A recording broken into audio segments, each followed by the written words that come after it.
And hello, Internet. Welcome back to Land Beyond the Mists. We have arrived at Session 2 in our adventures here outside of Antrim.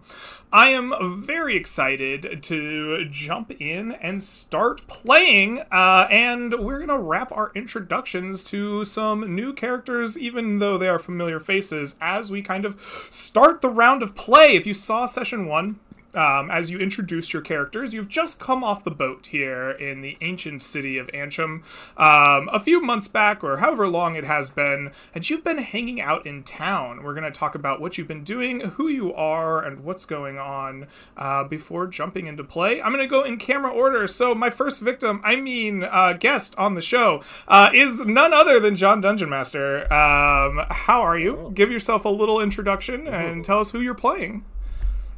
Hi guys, I'm John Dungeon Master, the hit Dungeon Master who can't get enough of Johns.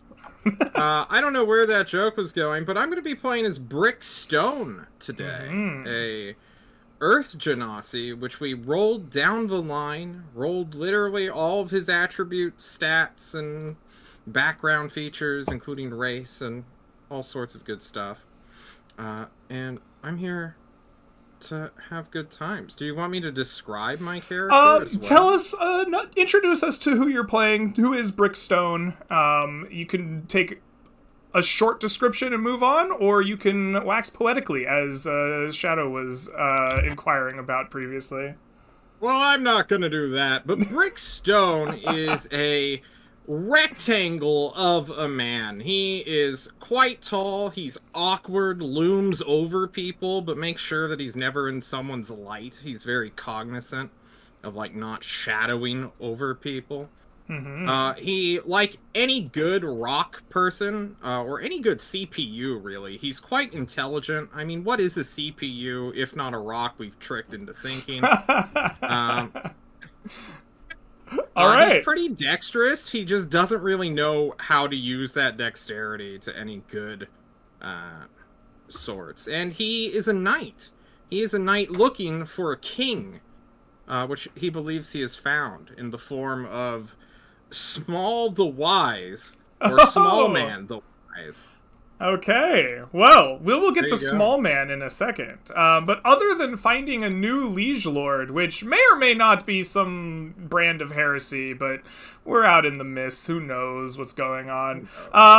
What have you been doing in town? Your thinking rock, wandering about the town of Antrim as it is built. He's been declaring things. He goes around to buildings and, like, denotes what they are aloud to people. And then he goes, and then kind of just moves on. And when he found, you know, Small Man the Wise, he was like, I am a knight! You are my king! And then he just followed him around forever after that. Okay. You are declaring things.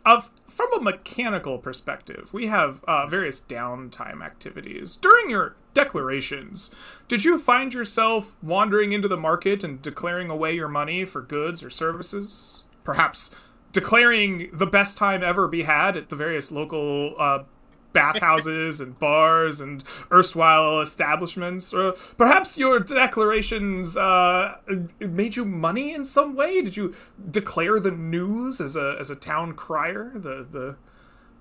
Yes, that sounds like everything he's done. He loves declaring things. If someone gave him a scroll that was like, read this out loud, he will do it for money. Yeah. All right. So it sounds like you were wrapped up into the city of Antrim's local news repository, shouting the rumors and secrets of the city. Tell me, are you more interested in earning money or learning secrets during your crying? I think he would find secrets more so than learn them. All right. I need Brickstone to make me a performance charisma check or an insight charisma check as you do your crying. I would love to do either one of those things. Because they are both the same number. Yeah! All Oh, right. normal roll, please. I got 15. A 15 appears to be our number at large. Excellent. Let me move these numbers up in the chat so people can see them. Excellent. That should be about right, I think.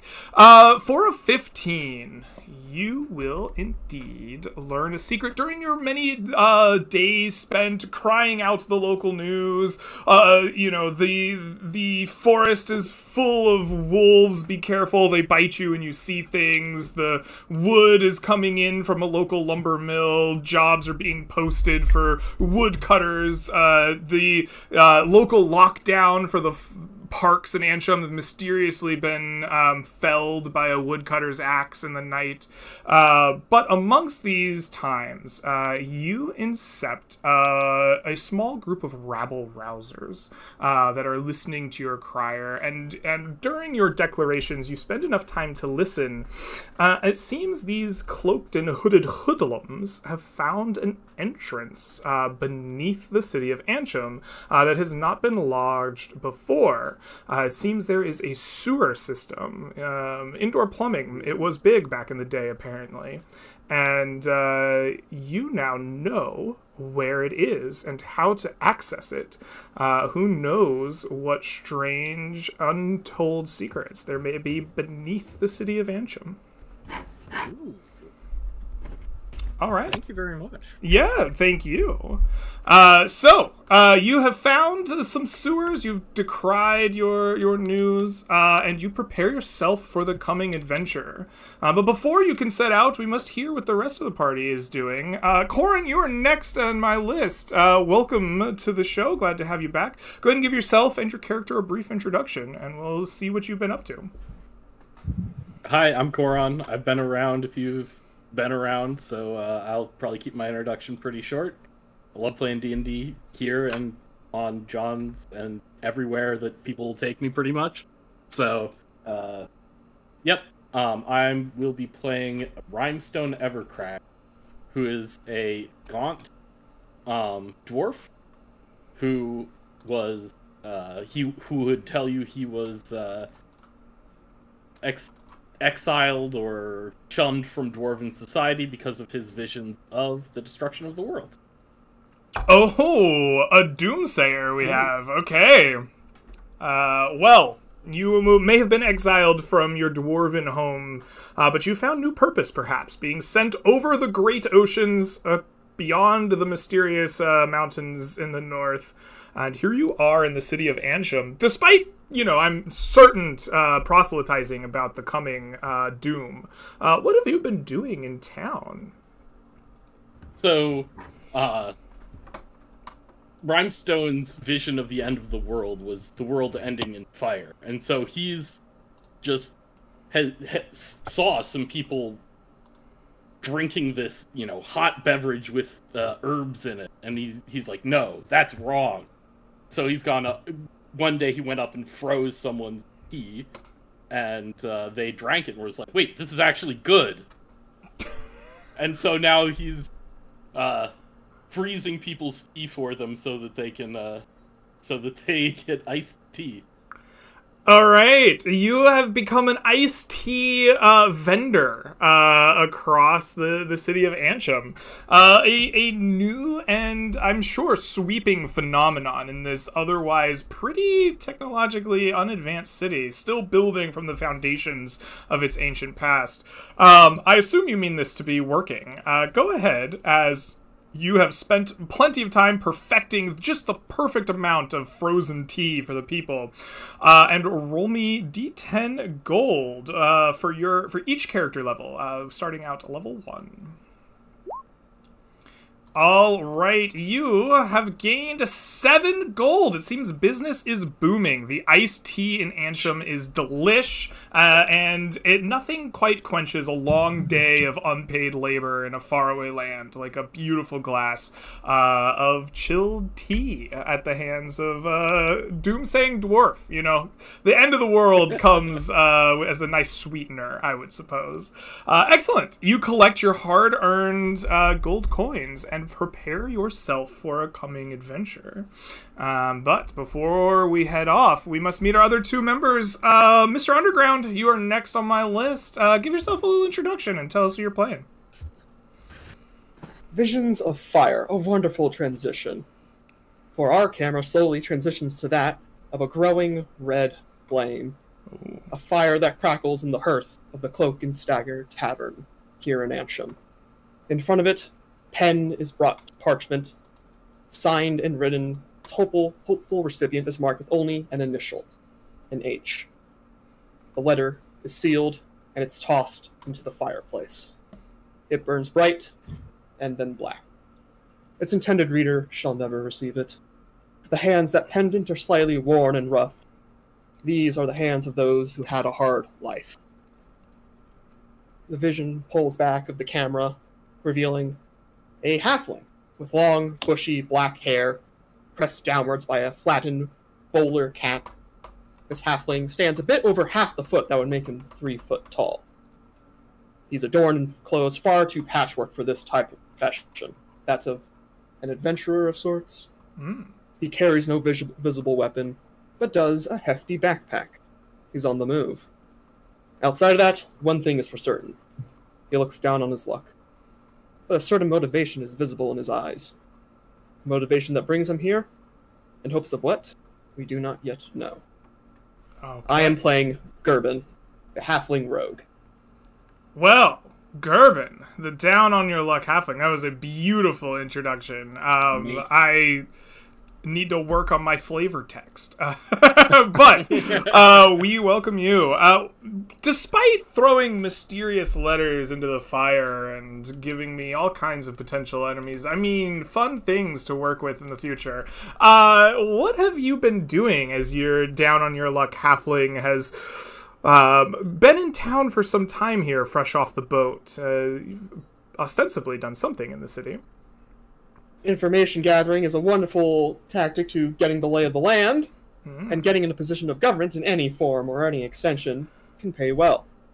He is literate, based on his penmanship, and therefore, being a courier of sorts, or one that just does writing at the local office, is a way to get his foot into the door. Absolutely. The fledgling city of Antrim has very little use of couriers, as there are no other known settlements so far out here. But ledger takers are definitely required, as there is a vast amount of resources required to be tracked and cataloged as the fledgling city is grown here in the Mist.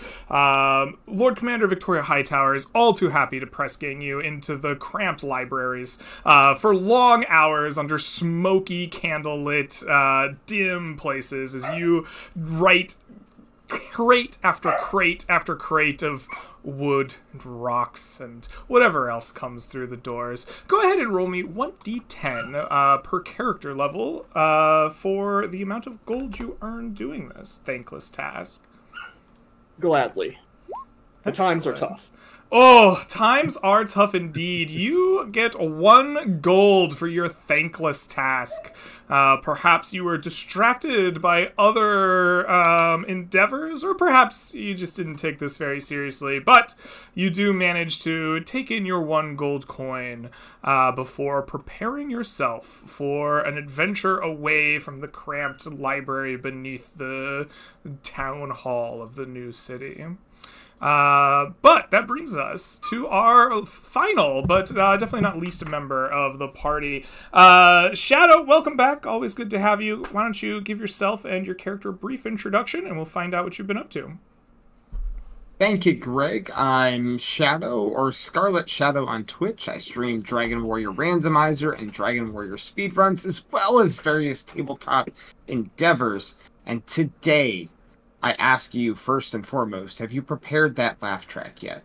Oh no, are you you No. are another 18. I need to work on that laugh track. All right. No, you get off scot-free this time.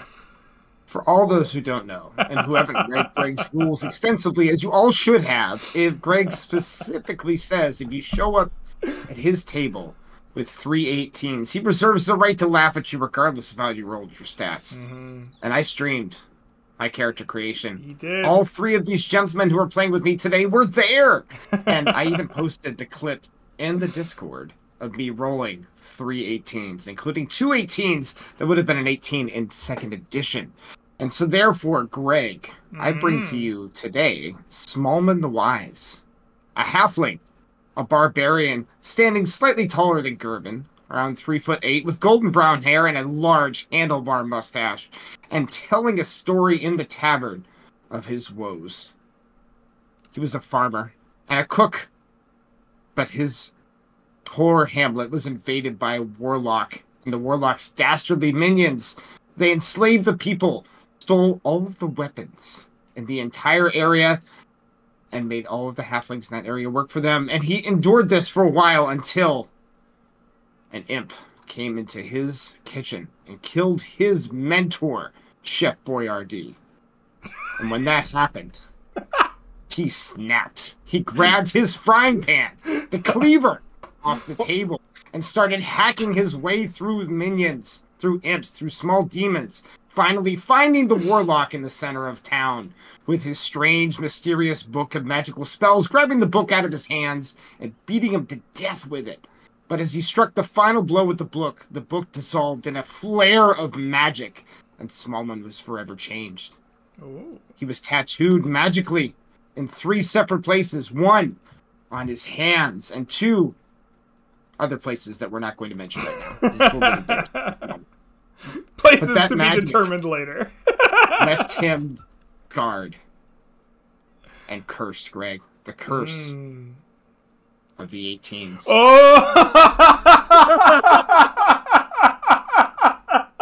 Poor Smallman, forever marked by magic, was shunned by his fellow halflings, and soon grew away from the companionship that he received in this small hamlet. He left to go to the mist to seek out and understand the cause of his curse and hunt down all demon kind and warlocks. And Greg, because I cannot, in all seriousness, take a character that rolled 3 natural 18s seriously at all. Anytime I roll an 18 in this campaign, Greg, you can make me do whatever the fuck you want. Okay, I give you like that it. Question. Yes. When you take off your shirt, is there like an 18 plus symbol just right there? Or what? Oh. Ooh. But Maybe- I'll see you guys next week. Right. All right. Well, first of all, bravo. The introductions off the charts. Second of all, I think we all need to pour one out for poor Chef Boyardee.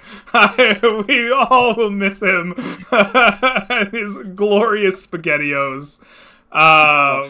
But you have arrived seeking warlocks to kill and perhaps to find the secret sauce out here beyond the mist. But you haven't had a chance to do that yet. You've been spending your time in this like fledgling city. What have you been doing in the interim? Well, everybody needs to work and everybody needs to eat, so I guarantee you I went down to the kitchens and offered my services, and from good old Chef Boyardee, it's an Italian themed, like, that's my training. So I've been making lasagna, and this cat has been coming into the tavern and just eating an entire friggin' lasagna every single day. And I've just been making crazy shit amounts of money. It's been wonderful, but I'm ready. And now we know how Gorefield got his lasagna. Oh my goodness. If I could, I would reward you with a maximum gold, but that's just not how this game works, Shadow. For your glorious Chef Boyardee inspired cooking, please roll for me 1d10 per character level to see how successful you were. That's not bad. 7 gold. You know, if it wasn't for a lasagna fiend, maybe that would be higher, but who knows? The cooking goes well for you. You line your pockets and you prepare yourselves for an adventure, leaving the safety of the city far behind you.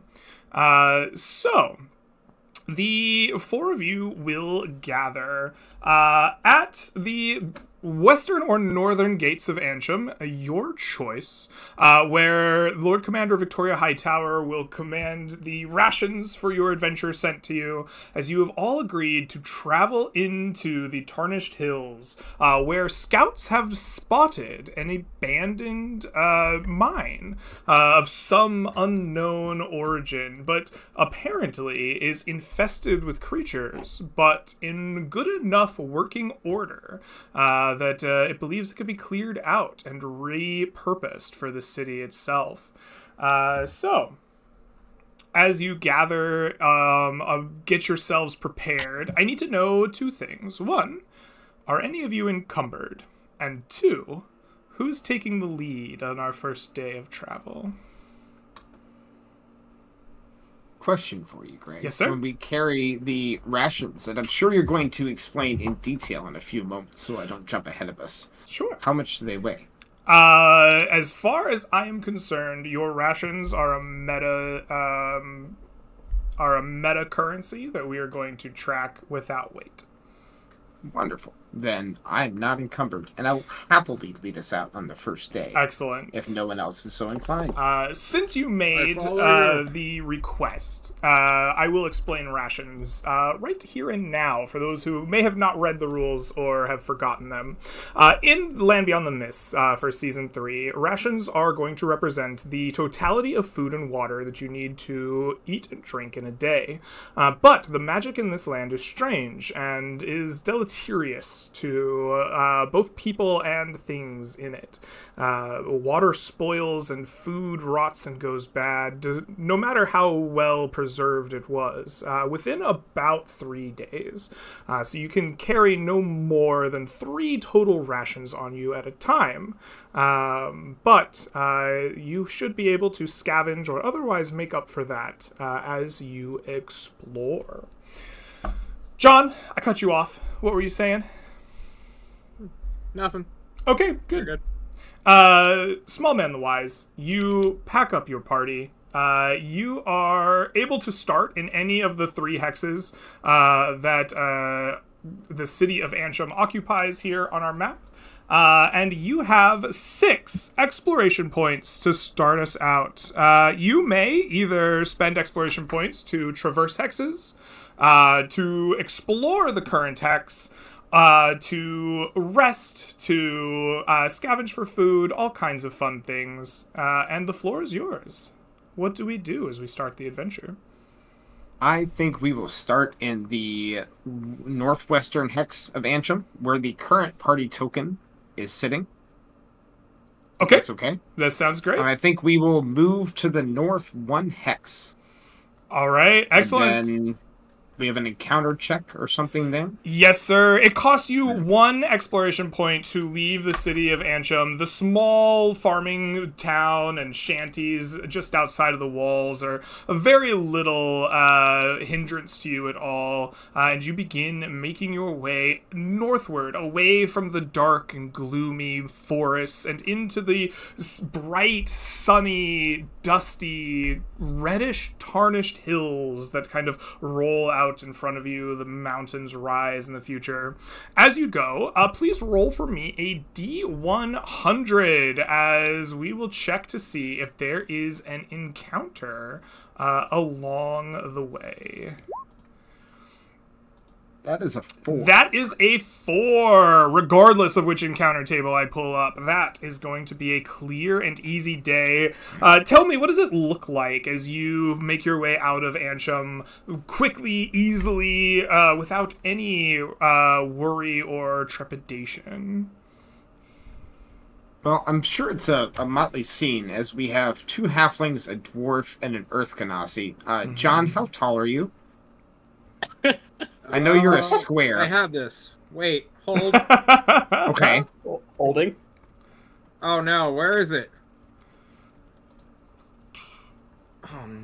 Oh, there it is. He is. Age is rock.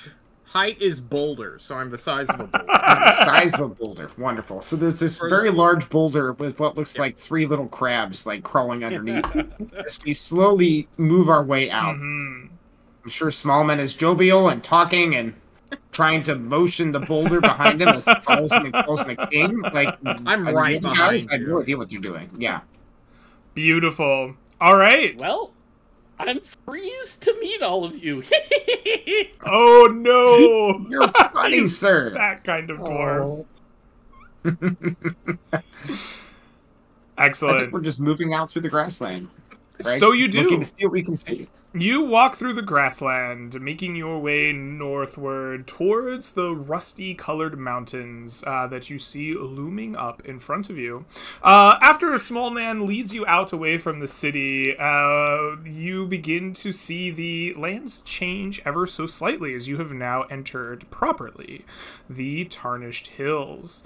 As you see, the hills have a rusty hue, and as you hold your metals or equipment items around you, you notice that the metal feels feeble and weak. Everywhere around you, a slight coating of like a ruddy red dust just kind of kicks up around your feet, inside of your clothes and underneath your fingernails. It gets everywhere rather quick and rather easily. As the sun beats down, it is abnormally warm for the time of year as you move northward from the city of Antrim. As you are experiencing this, who is taking the lead here in the second part of the day? I think by this point, Gerben will take the lead. He seems a bit confident in his skills, or at least puts on the facade as such, and he proclaims to his party that he is a more traveling type. He does not fear the unknown. All right. So he will lead. Well, Gerben, it comes to you as you are looking about these dusty, red, tarnished hills. What will you lead the party to do here in this hex? Well, the mission takes first priority, and then we can laze about. Okay. We go north. Another another 4 hours travel. Excellent. Follow me. You make your way farther north. Feel free to move your token, marching through what little remains of the grasslands underneath your feet and fully traversing into a field of reddish dust that kicks up around you and in your lungs. As you find your way through this hex, please roll me a D100. Glad. 77. 77. Excellent. You are traveling through this hex, and as you are looking around, preparing yourselves for what you might find, Gerben, you in particular notice a patch, an area of the kind of ruddy earth that has washed away. It seems that recent rains have caused the earth on these hills to soften and come loose. As you go to investigate it a little bit, you feel a slight tremor, a tremble. You look up and you see, as you have been approaching these kind of large hills and mountains, the soft earth has indeed become loose above you as well. Your soft steps have seemed to cause them to come loose, and the mudslide begins to crash down to overtake the party. Gerben, it's up to you. How are you going to have the party overcome or avoid this mudslide? Gerben will, as quickly as he can, have everyone do a quick 180, doing a little, like, slap on the face, like, stop, focus, stop, look at me, this way, come on. I watch as Gerben's arm extends 4 feet upward and just slap me in the face. The guy literally climbs up you a bit. Listen to me, focus, other direction, now. As you say. All right, Turn around. you turn the party with quick slaps, and you intend to outrun the landslide that is currently crashing down in and around the party. Gerbin, I need you to make me an athletics strength ability check. Your DC for this mudslide will be 13. Let's see if he can climb up to Brickstone fast enough. Yeah. It Oh, seems no. not. Oh, the mud crashes around you. You scrambling up Brickstone. You're trying to slap him, but he's like Ben Grimes from the Fantastic Four. He just doesn't feel your feeble little slaps. The party moves too close to the mudslide, and before they can run away from it, it crashes down around them. In a stunning amount of loose earth, you are buried, crushed, and bludgeoned beneath it. Before you can dig yourselves out and escape from the mud, each of you will take 1 wound for the mud slamming into you. For those who don't know, 1 wound is the average of your hit die rounded up that you will deduct from your maximum hit points until the wound is healed. All right. Average or half of the hit dice? It is 1/2 of the hit die. Okay. So if you are a fighter, it would be 5. All right. This is, for the record, the dice, not a dice plus your constitution. Gotcha. The chat has asked, can wounds lower you under 1 HP? No. That should be mentioned in the miscellaneous docs and in the player handouts, but you cannot be reduced below 1 HP via wounds. But you can have 1 maximum HP for the adventure. So, you dig yourselves out of the mud, check for the various wounds, make sure you have yourselves adjusted, and you are ready to traverse these hills once more. Who is taking over now that Gerbin has led you into this massive mudslide? Sure, I can. All right. Uh, Rhymestone, you are now at the foot of this large mountain, having unearthed yourselves from the mud. What do you do? So I'll pine for the under. So I want to look around and see if I can find this mine. Getting up on some of these slopes, trying to look to see if I can see anything out there. All right. So you are going ahead and using the exploration of the hex. You get up as high as you can. You look, you perceive, you make the checks that you can. The party follows your lead, looking for this mine. As you are looking, please roll me a D100, as we will see if you have an encounter during this look session. Very good. That is a 17. Despite your wandering around, there is no encounter, or at least no danger that you spot during this peeking around. You climb the tallest hill you can, Mr. Rhymestone. Give me a perception wisdom check as you do. Here in the Tarnished Hills, your DC will be 12. Alright, that is a 19. You do indeed find yourselves a discovery. Right.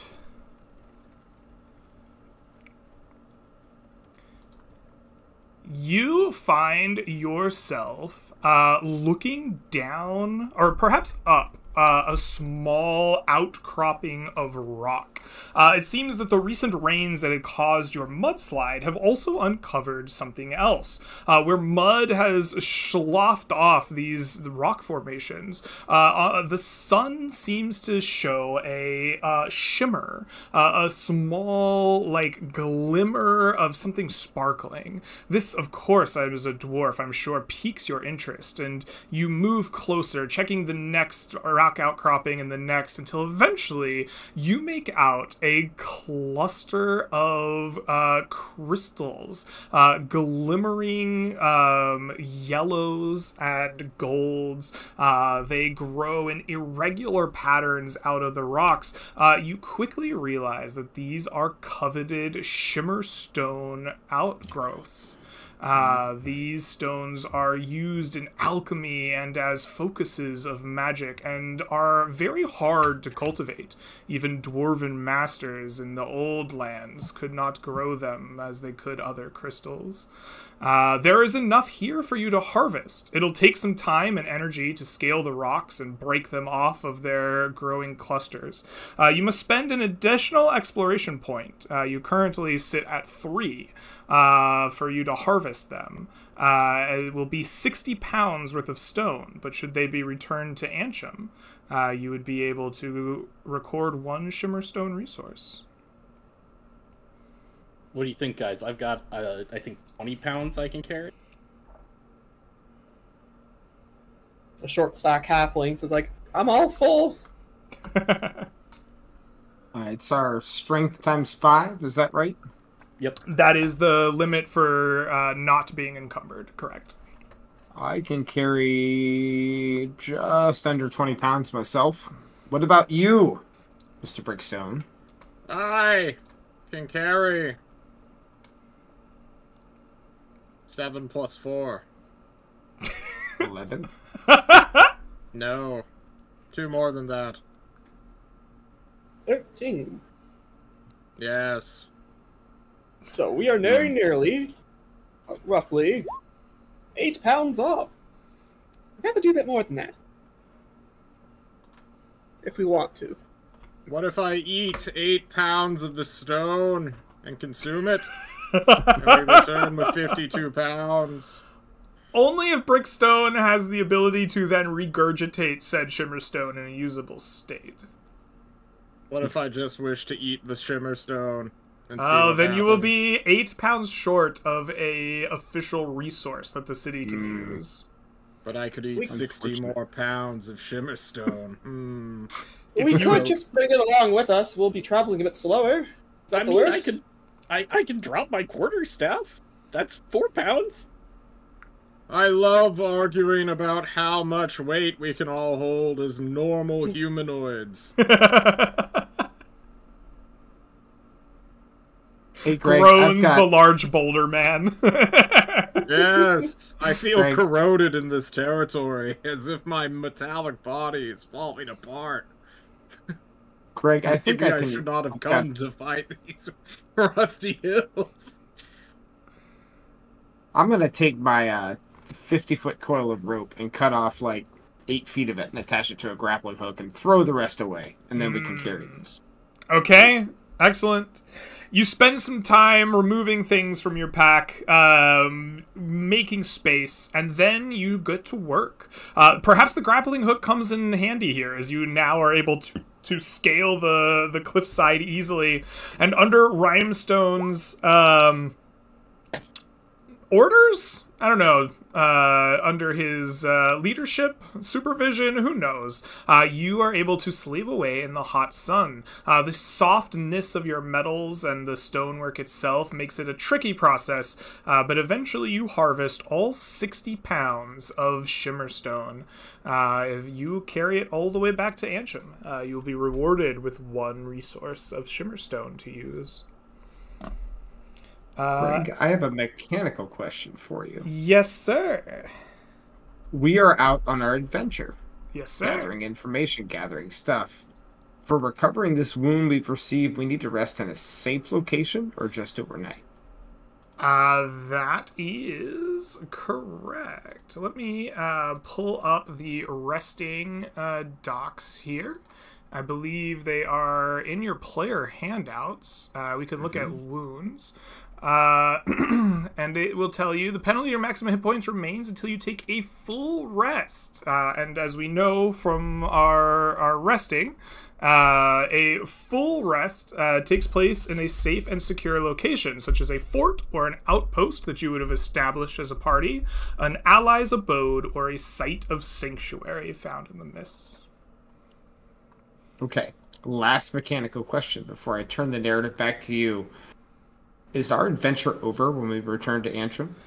Or can we return to Antrim and recover our wound and then venture back out? In general, returning to Antrim is kind of the end point of the adventure. And I understand that that's a little weird to, like, enforce, like, less than a day out of Antrim. But it is meant to kind of be leave the city, adventure, come back. I don't really want to set the precedent of every time something goes slightly wrong, if we're close enough, we're just gonna like run back to the city. I think I don't want to set it in stone either that you can't do that. But I will say I will leave it open to interpretation per session. Do so at your own risk. Tables might change on the way back if you're constantly running to be at full health. Understood. If we got wounded like 3 times in a row, maybe, I'd be okay with that. But for like, right, we're fine. I'm not gonna go back. My reputation's at stake. You're a king, goddamn. You're on a 1 wound. Stop this baggage train. Break your I have fucking 13 pounds of Shimmerstone on me. I'm not going anywhere. Let's go go. up. A lot of Shimmerstone, that's for certain. Brick, lead us on. You've inspired us. All right, Brick, you have 2 exploration points left. You find yourself weighed down by some delicious-looking Shimmerstone you haven't tasted yet. But what do you do at the party here? I licked the Shimmerstone, but put the... Oh, he's not a... No. Oh, but it's... You're an Earth Elemental, correct? An Earth Genasi? Yes. When you lick Earth the Genasi. Shimmerstone, you get like a little feedback. Like when you lick a 9-volt battery, it sends a shock down your body. This will not have any grave implications should I level up. We head northward, as we were told. My king, after you, I am obligated to follow. All right. You spend an exploration point pushing yourself farther north, deep into these large mountains in front of you in the Tarnished Hills. Let's take a look at our travel system really quick here. The hills would cost you 2 points, but to move through a mountainous hex, it actually costs you 3 points. So you need to move either northwest or northeast, where the mountain is not the majority part of the hex. To move straight north, you actually do not have the exploration points to do. We stick to the hills, my legs. They do not bend that far upward. Excellent. Follow! Wait, I follow. My king, lead. Well, I lead. This is weird. You grab Small Man the Wise and force him in front of you as you follow him to the northwest. As you're pushing him along, go ahead and roll for me a D100, please. I'm feeling... Would you say you're a little stoned? I knocked the cone hat off your gnomish head, you fuck. 84, baby! Oh my, an 80. Why can't I roll this good and wow? What the fuck? All right. You are traveling around the steepest part of this mountainous region, searching for something interesting in a new location. As you are moving, go ahead and roll me 1d10, por favor. How about another 7? A 7! Excellent. Let's go to our player handouts real quick and take a look at our surprise roll here. A 7 is a stalemate. As you are making your way away from this mountainous region, trying to find a less steep area, you're fighting through dusty and tarnished lands, and as you, like, put yourself up a small incline, a little rise, you find yourself standing face to face with a large chitinous creature. It has strange bug-like antennae that you see switching back and forth, and as you top the rise, it seems to notice you at about the same time. The body itself is almost the same color as the dirt, almost like a natural camouflage, and as it moves its like unnatural body towards you, you see rust and dirt and metallic debris almost fall from it like a sea of grass. You find yourself looking at a horrifying creature. This is a rust monster queen, and you face it now. Can I make a declaration as we go into combat? Please, make your declaration. Oh, horrid rust queen! Little did you know that I have a real king beside me. Get him, small man. I'm right behind you. Aha, there we go. This is how we change the maps in this. So, me behind you. As you guys prepare yourselves, you command the creature known as your king to fall in line.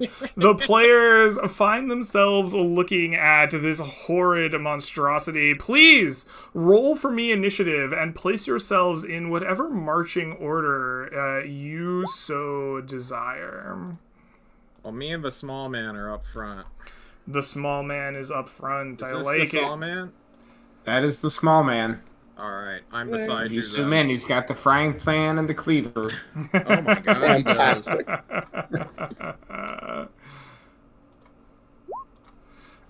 All right. Oh, we all beat him.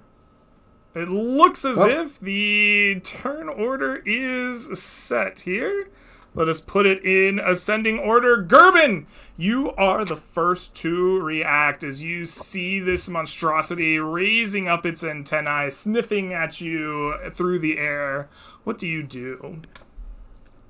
Gerben, having not yet seen the Rust Monster Queen, will go like, "What do you mean, Rust Queen?" Steps a foot to the side of the rock, seeing the large size horror. It's like, nope. We'll hide behind the rock and take the hide action. All right, go ahead and make me a dexterity stealth ability check here. Clicks the button Ooh. and just sticks You his back crouch up to down him behind the large rock full of shadow. Beautiful. Brick, action comes to you as you lose sight of a small halfling that was following your king around. My king, I don't even notice him. Just my king, come with me. I say as I move 10 feet up, and you guys will watch as Brickstone only has a single like makeshift shield. However, when he goes into combat mode, he extends his index and pinky fingers, and you guys will see like a weird rubbery band, which he will use as a sling to attack this thing with a bullet, a rock, a pebble, something. Absolutely. You pull back your rubber band sling and fire away. Give me that attack roll. I would love to. An 18 clears its AC. Go ahead and roll me some damage. You got it. Whoa, You step forward, a pebble bouncing off of its, like, skull exposed, antennae swiveling. You see a strange, almost like stream of red dust pouring down its face instead of blood, as it takes a superficial wound. All right. Okay. And then I move slightly back and say, "Get in front of me. Excellent. I will protect you." Rhymestone, it comes to you seeing the ferocity of your pebble-slinging friend. What do you do? I will cast Fairy Fire on this thing. Okay, I like it. You attempt to cast Fairy Fire. What does it look like as you call upon this magical bedazzlement of us queen? I think it's more of like a blue glow that just like slowly descends, almost like freezes over the top of. Excellent. You call upon your mighty blue glow as dancing ephemeral hues of blue attempt to capture this creature. It will make a dexterity saving throw. Which it fails. The creature is colored blue. I'll put a little blue dot next to it. It's shifting hues, making it easier to see and to hit. All right, that's it for me. All right, small man. It comes to you. The shimmering creature is in front of you, waiting for its turn patiently. What do you do? Small man will shrug off his pack and pull from his side a bottle of spirits that he carries with him. He's going to move 10 feet this way. He's going to use a bonus action and rage, which I will post in chat, the wall of text that nobody needs to read because we all know what it means. And then I will throw my bottle of spirits at this thing from about 30 feet away, which means I think I'm throwing it at disadvantage, if that's correct. You are correct, yes. Was this 20-40 for thrown weapons? Correct. For an I have improvised. advantage. For improvised. You do, so that'll cancel out. Very good. So I will throw my bottle of spirits at his face with a normal roll. An 8, I believe I will probably miss. Oh, your rage made you forget one thing. A half-drunk bottle of spirits has a different, feel as you throw it. And as you huck this thing, it doesn't come out of your hand right. It arcs funny, the spirits slosh down to one end, and it shatters upon the ground in front of the creature. A fume of what type of spirit, fills the air? It's whiskey, Greg. Oh, it's whiskey. Of course. Oh, and you didn't even hit him with it. That's all right. Good news, friends. We now have 1 spare pound that we can use to carry. And I will use my free action to pull out an unlit torch, hold it in my hand, and stand here next to Brickstone. All right, we love it. With that, the creature will go. It sniffs at the alcohol in front of it, and then it lunges forward. In a surprisingly swift gait for its size, it closes the distance with you, and it kind of retches up with its antennae blaring, and you feel a pulse of energy rip through you from this creature. Who among you is wearing or holding a ferrous piece of metal, either in armor or weapon? 2 daggers. 2 daggers. I need you to make me a saving throw for these daggers.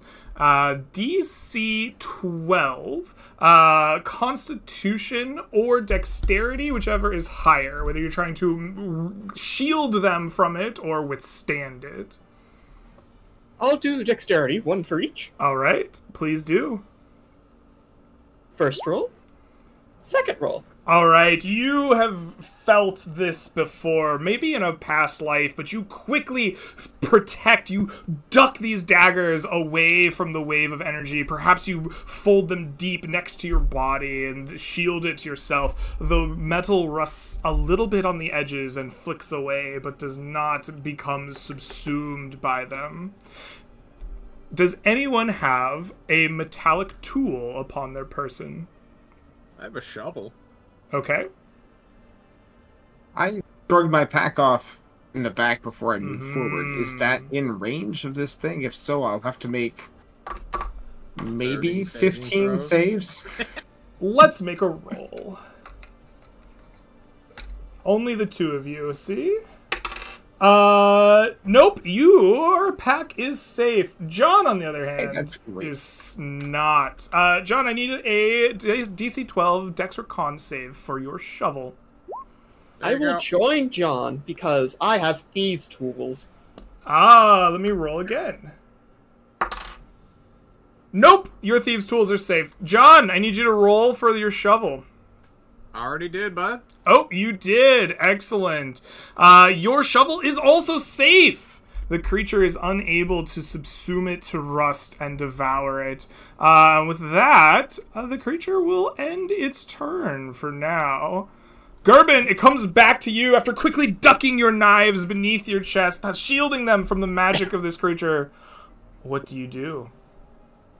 He sees his party. He sees the fairy fire and recognizes it for what it is.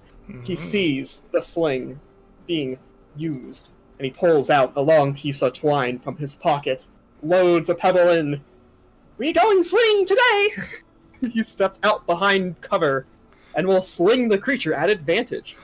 Absolutely. You are both hidden and the fairy fire is going. The creature had no idea you were there. If double advantage existed, you would have it. Your sling strikes true, bouncing off the same exact spot that the great behemoth of stone in front of you hit before. More of that like corroded-looking dust falls from its head as you strike a slightly less superficial wound deeper into its head.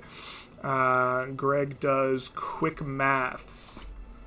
I hope, All right. I hope you all don't mind if I just step away a bit. Excellent. No! Come back! I can't protect you from you're so far away! I'm fine! You race away from the creature, creating space. As Brickstone laments you walking away from him, it becomes your turn. Brick, what do you I would never do? abandon you, my king. Behold the power. Why does it constantly query me for advantage? Does an 18 hit? An 18 does hit.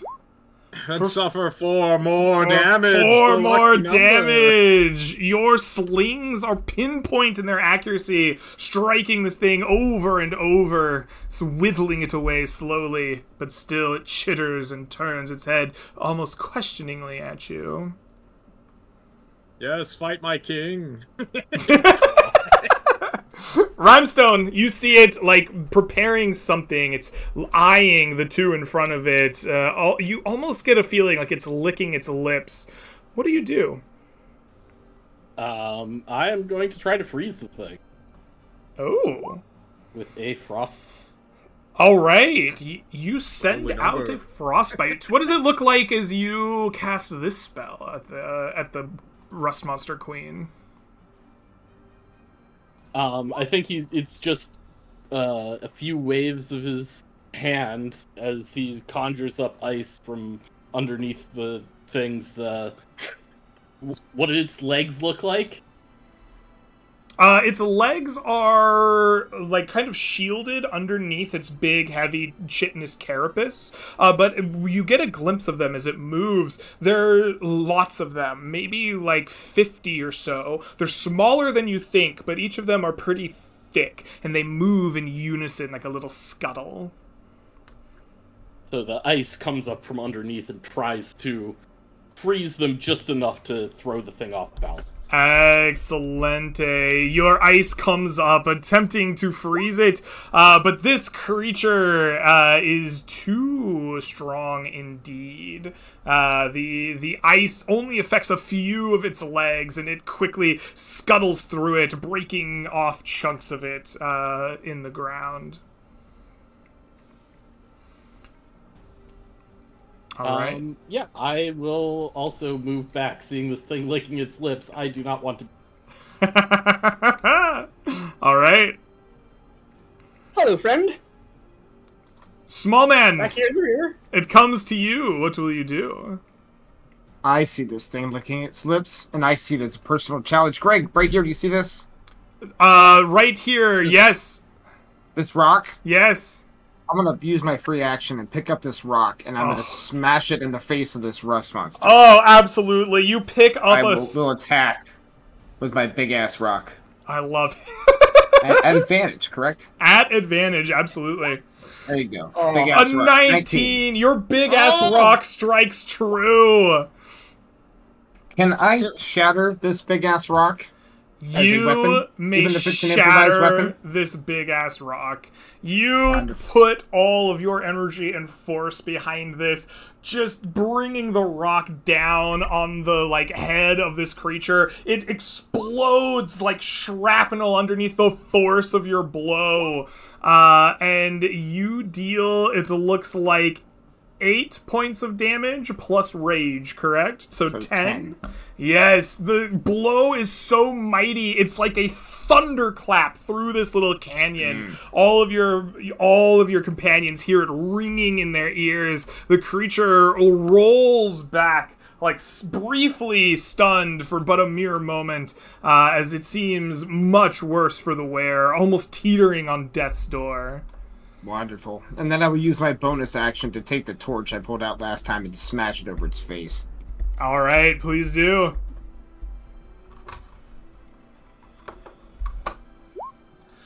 That is a 22. That will hit. And we'll just roll the attack. It's 2 damage plus rage, 4. 4 It's our damage. magical number. All right, 4 it is. You smash this over the head with a torch. You take its head clean off. The creature's head, like, just comes flying off its body, bouncing off of the nearby cliffs. For a brief moment, you celebrate, and then you realize its innards are boiling, and they come rolling forth in a cloud of superheated ferrous metals that it has been digesting. Mr. Smallman and Brickstone, who are standing side by side in front of this creature, I need each of you to make me DC 13 dexterity saving throws, por favor. Oh, I fail, sir. You fail. All right. Brickstone, however, is surprisingly dexterous, as he is able to avoid most of this. Small man, please take for me 9 points of fire damage. Brickstone, please take half. I'm down to 1 HP, as I do not resist fire damage as a barbarian at level 1. But I'm standing. But after the fumes clear, the 4 of you stand tall, perhaps a little singed and worse for the wear, but the creature is dead, and the hills are once again silent and plain-swept. My king, that was magnificent. Why, thank you, Brick. You could use a rock like this. Oh, I can use anything you put in my hands, Brick. Unless it's a weapon. A new rock. Hit it with the stick. This curse. Every time I pick up a weapon, I drop it. I don't know what's going on. So I must use what God has given us. Whether it be tool, rock, stick, brick. Not you. Like, rectangular. I would gladly be your weapon, sire. I know you would, sir. Greg, this head that popped off and rolled, can I go pick it up? You absolutely can. You walk over to a head bruised from its bounding off of the side of the cliff. And as you do, you see inside 2 things. Where you thought you were looking at its eyes, you realize are not eyes at all. Inside its little head are 2 ovoid eggs that seem to be growing in its face. You can detach these relatively easily. And inside, they are incubated by what appears to be gold. Gold that has been consumed and melted around them, now cooled as it has left the infernal heat of the beast. As you try to harvest out that little bit of gold, I want you to roll me. Actually, good question. How much do I want you to roll me? Pausing for just one moment, I want you to roll me 3d8.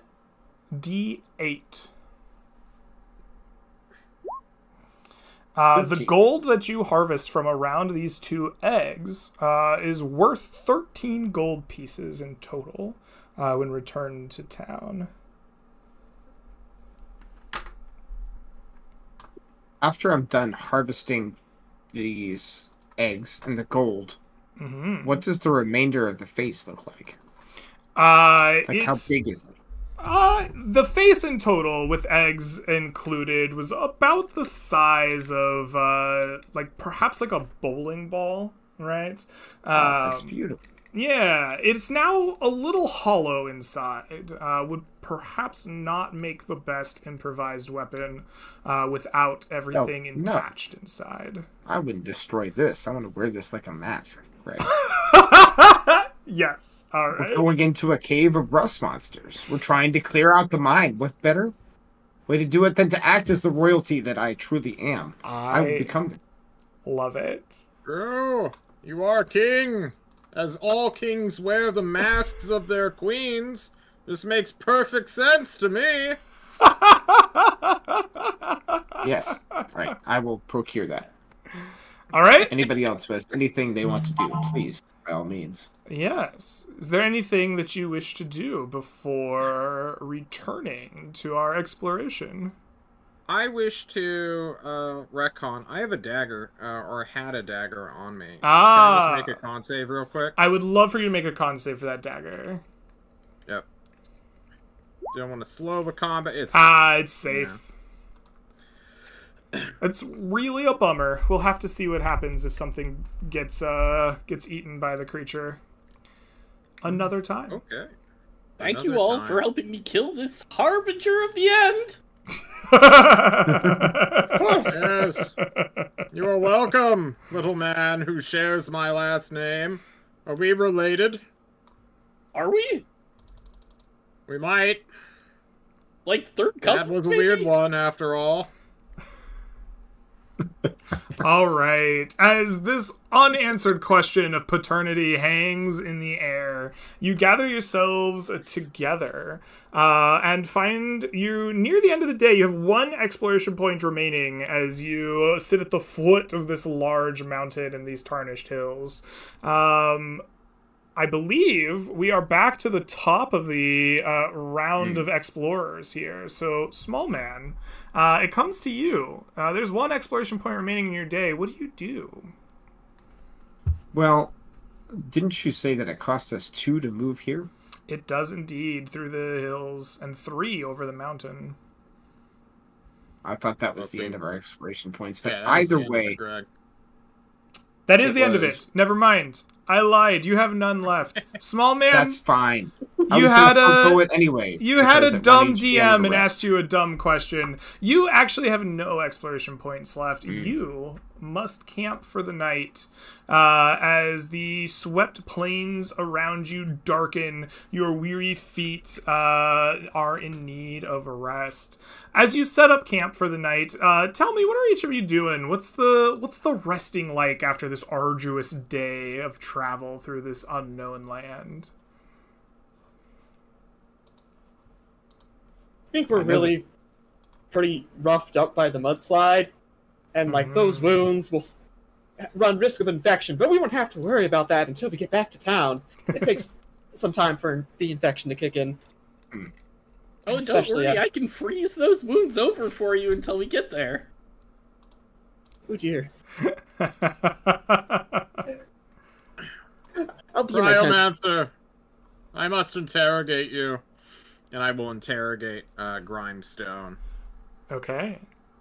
Is this a fade to black interrogation, or is this Yes. an important question? All right. It's not important, no. All right. Well, while a dwarf and a large boulder hash out their life stories and their differences, camp will fall properly. You begin to rest up for the night as the fire wanes and shadows flicker. The darkness of the Tarnished Hills gathers, encroaching even deeper than you might expect. I want each of you to make me a death saving throw or an unmodified D20 in the evening. Oh, gladly. All right. Death save? 10. 22, 17, 10, 3. Rhymestone. We don't know why, but you're the unfortunate one. Things bump in the night around you more often than not. As you are finally extracting yourself from the computations of this talking stone that I don't know how you feel about it, but maybe we'll find out eventually. I want you to roll me a D100 in the evening. A 78. Rhymestone. Tell me, as you are extricating yourself from this campsite, what are you doing exactly as you are getting ready to spend your evening? I think that Rhymestone is just like constantly doing something. It's not usually something that makes sense. He's either like got his fingers down in the dirt digging around, like maybe trying to find some bugs. If there's plants around, he's like picking them and rolling them and sniffing them. You know, he's always doing something. All But right. it's just not useful. You're things digging around in necessarily. the ground, sniffing your fingers, trying to find something, and this pays off as you notice creeping along the shadows. Maybe you're away from the camp a little bit, or maybe Brickstone has started to interrogate someone else. But despite the encroaching shadows, your dwarven eyes see a creature. It looks like it has a large axe-like face and beady eyes stare at you. There's something about it. It moves unnaturally, and perhaps it is more its unnatural motion than it is actual seeing it that first makes it coalesce in your brain. It's stalking up to your party, seemingly unawares. You have the drop on it, though. What do you do? Oh, ho, ho, that's no axe beak I've ever seen. I think I'm just like walking, probably not the wise thing to do, but I'm just curious. Like, this thing is something weird. I'm curious. All right, you walk forward to investigate the creature. As you approach it, it stops. Its beady eyes train upon you. You get within enough distance, perhaps a good stone's throw from it, and you realize there's something clockwork about it, almost mechanical. Its metal body shimmering and shaking as if almost trying to fall apart from the inside. The metals are tinged and rusted, and even by the dying light of your fire, you can see that they have seen the weather of many, many a long night out in the hills. As you approach it, what's your intent? I think seeing that this thing is man-made makes Rhymestone a little bit more cautious. I think he's still approaching the thing. It's like he's got his quarterstaff out and he's walking slowly, towards it. Like, have you ever seen a cat that's curious about something? That's sort of his approach. All right, so you want to closer. learn something about this creature? Yes. All right. I want you to give me I want you to either give me an investigation check, or I want you to give me a mechanical handling check. I will give you animal handling plus your intelligence, or I will give you just a standard investigation. If you investigate, you're more likely to learn something, but you're more likely to also have a bad encounter. If you handle it well, you're more likely to be safe. So, intelligence, animal handling is what you want? Yes, that is the animal handling option. Correct. All right, I will try that out. Oh, This my thing's not my an friend, actual animal, this Greg. this creature is not here to ambush you as much as it is to like get a piece of you. You learn that this creature is a harvester. It is a creature meant to collect and gather and return. But the price of this is you did not finish your dwarven studies in mechanical creature handling, and you do the wrong approach, and it quickly bites a huge chunk of your arm, and it harvests it. Its serrated teeth in a flash saw off a piece of you. It like almost makes a gulping motion, and it runs off into the hills of the night. Mr. Rhymestone, please take an additional wound. No. 1. I may be at 3 max HP. Oh boy. Okay. After you return to the party, a piece of you having been absconded with, the rest of the night goes by My pinky! It took my pinky! Perhaps it took a pinky, yes. Oh no, brother. You lost your most important finger. Unfortunate. How can I look posh drinking tea? Oh no! You must become left-handed now. It's against the law to not have a right pinky finger. All right. Well, after you lament the loss of your tea-drinking finger, the party finishes a camp. You have spent a night camping in the dangerous wilds. After consuming 1 ration, I want each of you to mark down 1 ration. You may spend any number of hit dice that remain in your hit dice pool to recover HP. This will not heal a wound. You may also regain any spells or class features associated with a long rest in the player's handbook. After that is done, the next morning, you wake up with 6 more exploration points that you may use, but also 1/2 of your maximum number of hit dice rounded up can be refreshed to be used in this next day of adventuring. Gentlemen, before we set off, we must address the pinky in the room. One of us is missing a pinky. Where'd it go? I don't know, but I wish to find out. I say we go find it. There was I You will wish get your to pinky back. metal creature. Investigate where it might have gone, Mr. Greg. Can I get a general direction? You critically failed last night. So Fuck. I want you to roll me a d20, and if you get within 5 of Nope. my roll, you will know a general direction. That is Alright, a 2. well, I rolled a 12. You Oh, do not know which way the pinky was absconded with in the night. I think Rhymestone just points you in, like, absolutely the wrong... I see. Well, then it must be that way, for certainly. That's back to town! Maybe Oh, there's no, we've some been crazy tricked. Oh, artificer there's, in the town! A mad inventor on there. We have to go. Maybe it's in the sewers I heard about.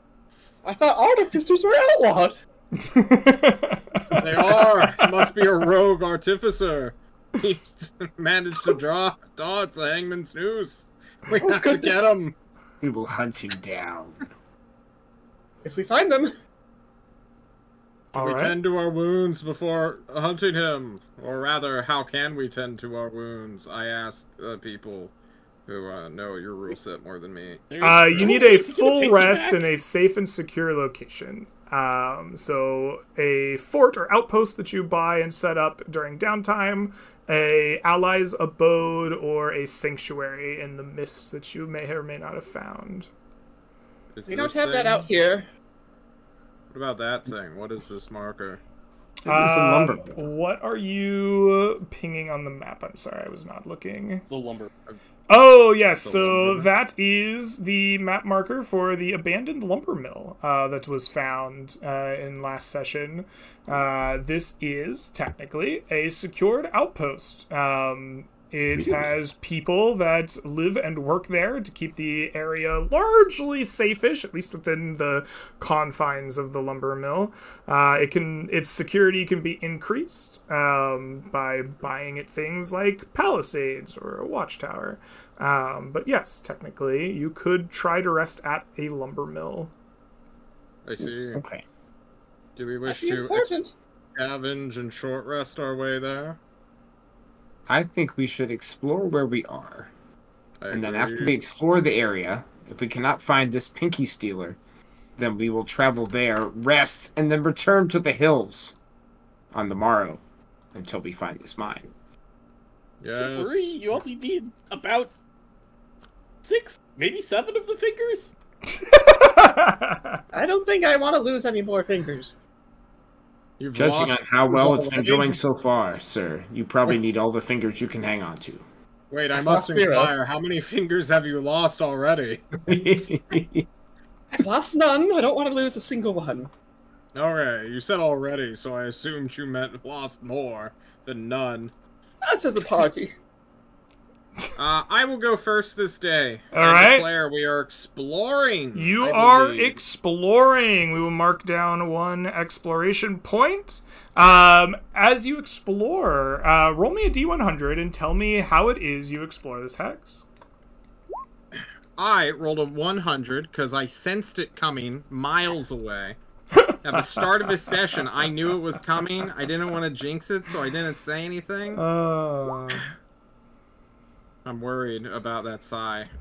All right. was that? You are exploring through the hills. And what is it that you do to like explore this hex? How are you? I am actually studying the rock layers that I see. You know, the sedimentary and the igneous. Well, probably not the igneous. What's the other one called? Oh, geologist. Who?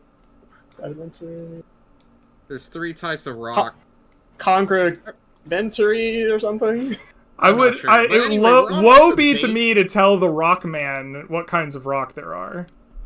There are many types of rocks the Rockman knows historically. That this mountain used to either be like part of an ocean, or you know was like some weird volcano maybe, or just a weird tectonic plate going up.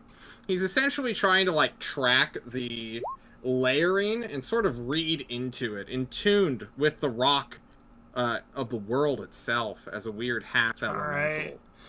As you are reading this rock, looking to find where it will lead you, a deep shadow covers you. You don't recognize it right away. You don't notice it. Perhaps it's the first shade you've seen for some time. But then the wind comes. Air rushes about you. You look up and you see a horrifying creature. A beast of a lion's body, a long spiked tail, and a horrific evil looking face of a man stares hungrily as it is flying directly overhead. Brickstone, make me a death saving throw. You got it, boss. That's a failure, I think. That is Here a we go. failure. The creature spots the party. The creature hungers for brickstone flesh. The creature descends in a rush, and you are in a stalemate. You are not surprised by a 100, but you are now in battle. We are returning to this map here, everyone, as a vicious manticore comes flying into view as the party is now under threat. Everyone, roll me initiative, if you will. Oh! Quick! Oh! Hey, John, we ran an entire campaign about fighting a manticore eventually. We love manticores, don't we, Mr. Underground? First session. I think you guys were better armed than us. That's, oh, shit.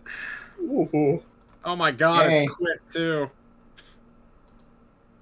Where are we exactly? You are in the bottom left corner of the map as the creature is swooping towards you. We will zoom out just a little bit here. The creature is flying towards you in this direction, coming down this canyon way, casting a mighty shadow as it does, and you are just now noticing it. Okay.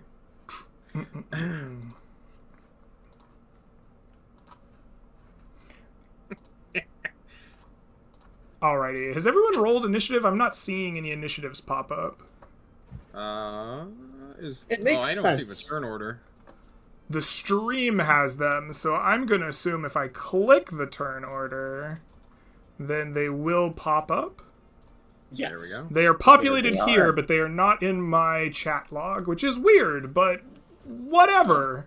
So, Brickstone, you look up from your igneous rock. You see this creature flying towards you and the party.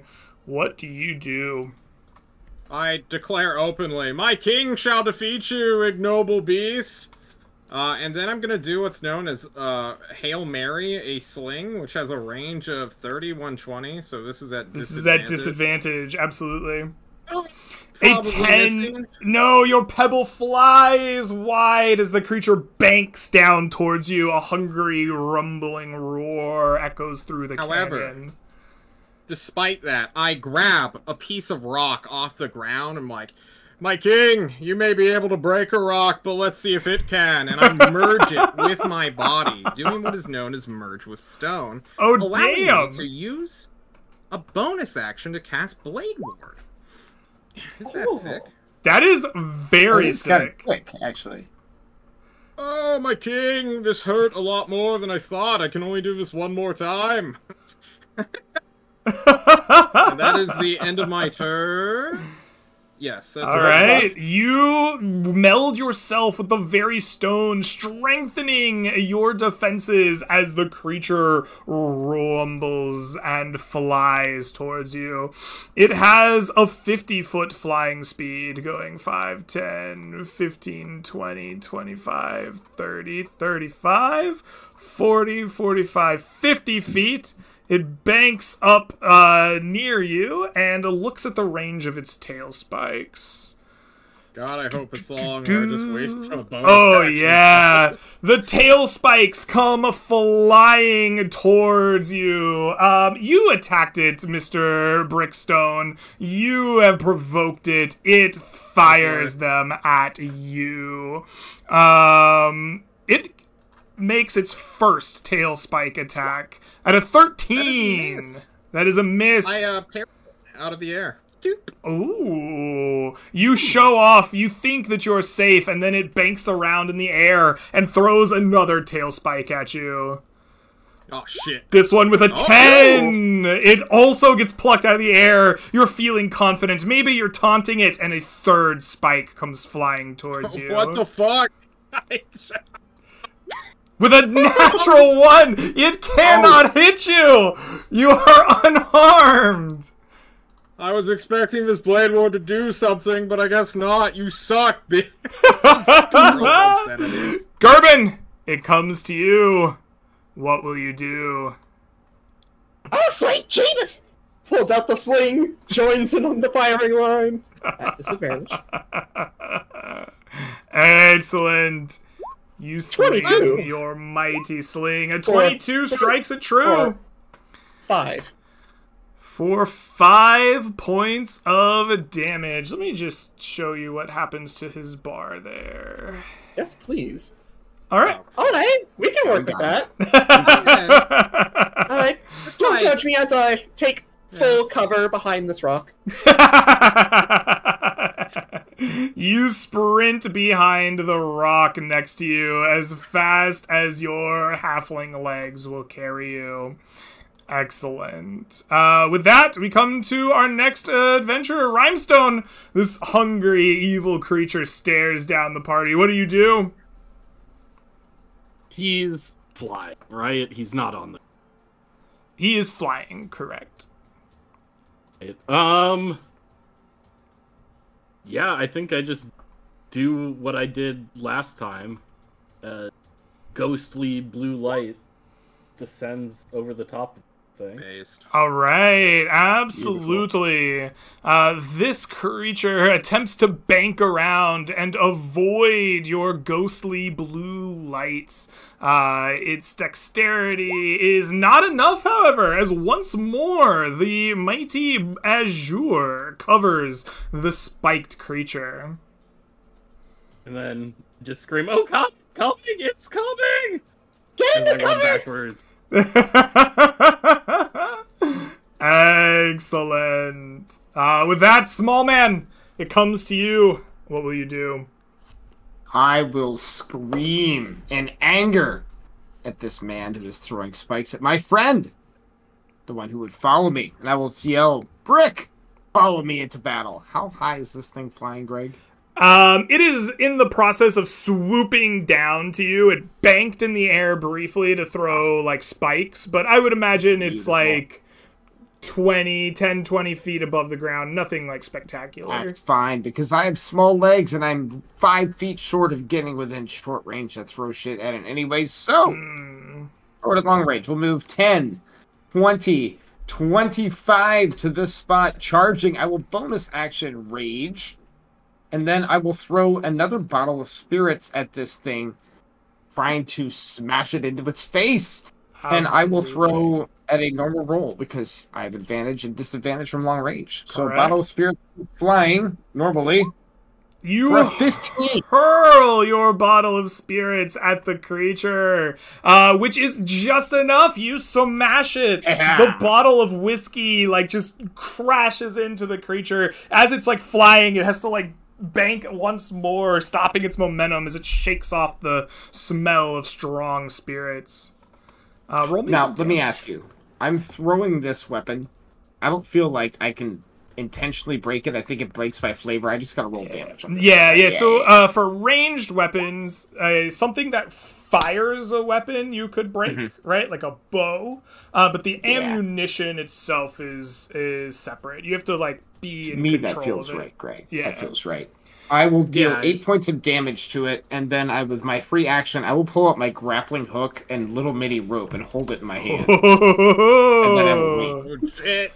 All right, you smash this creature with your spirits, and it is angry. But before your grappling hook can come into play, Brickstone, it is your turn. I rush up behind my king, taking a knee, but, you know, not going prone.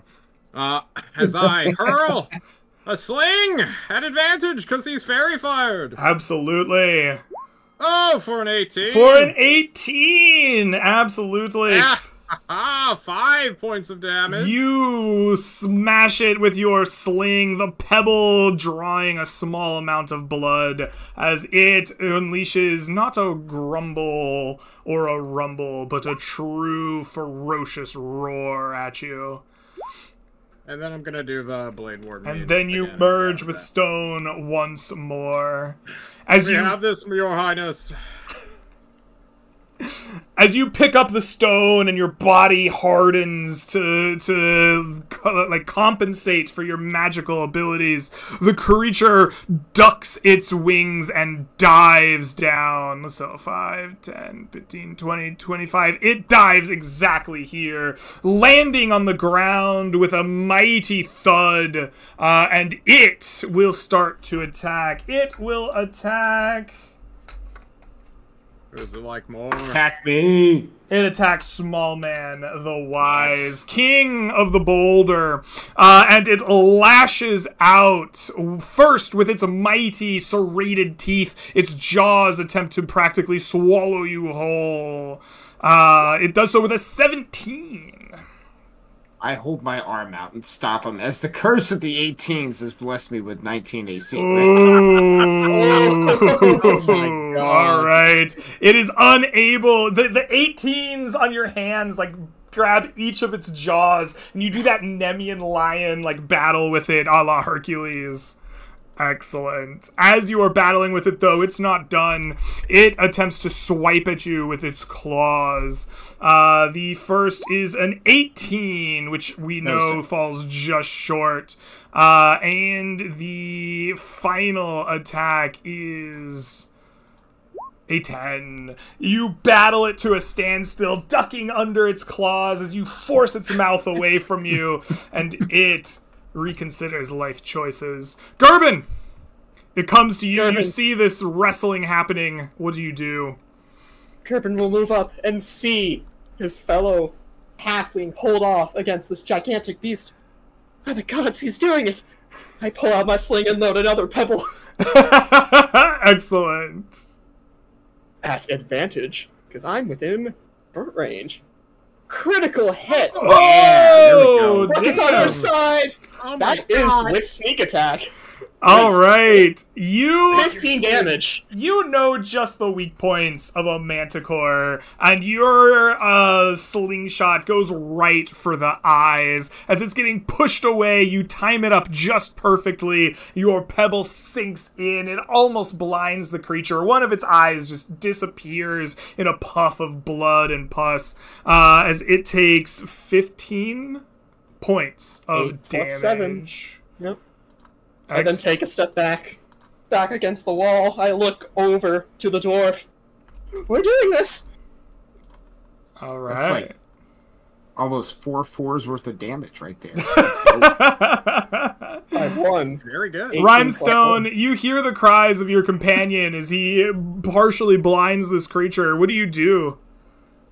I peek out from around the corner here, and as this thing has swooped down, the ice creeps up from underneath it.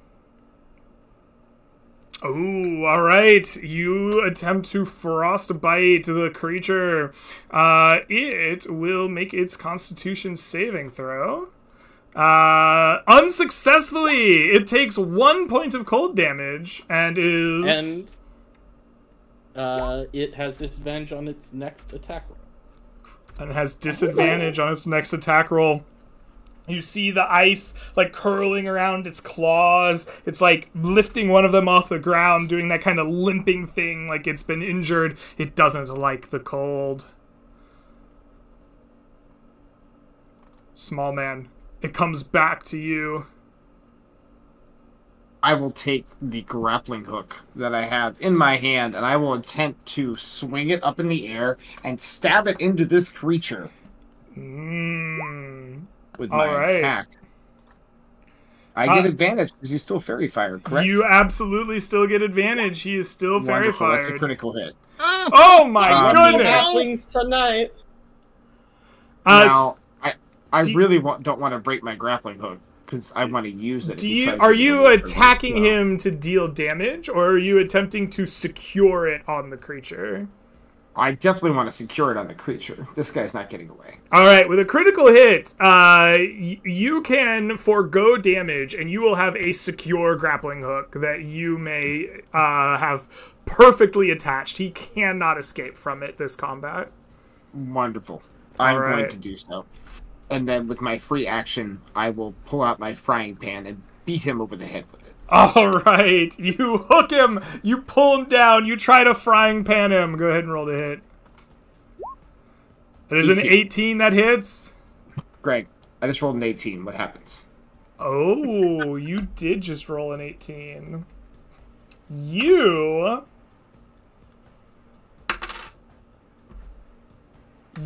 may do one of two things.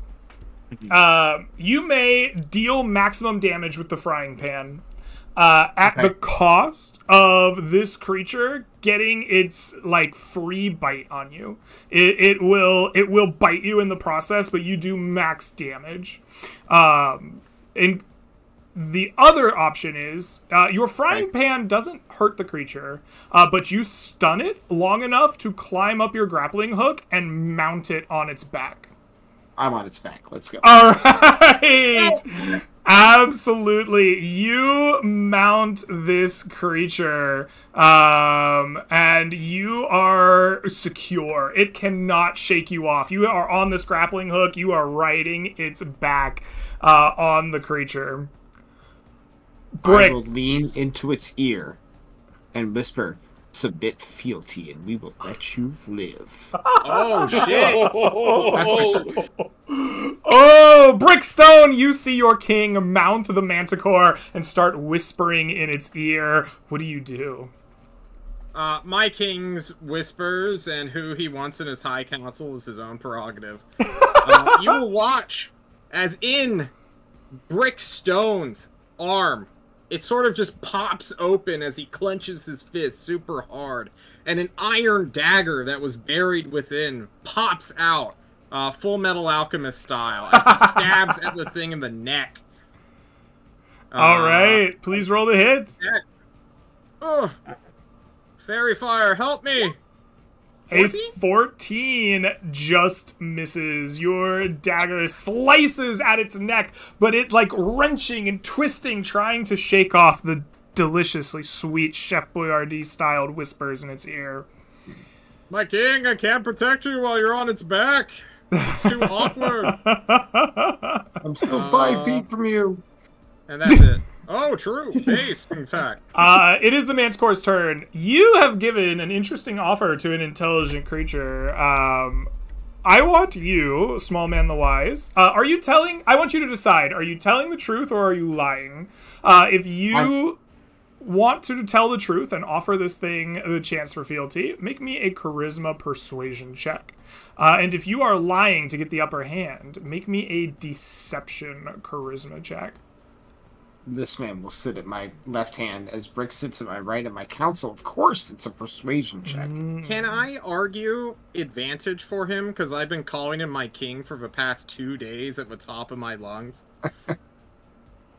I will not give you advantage because I think that's very strong, but I will give you a +2 for Liege Lord status.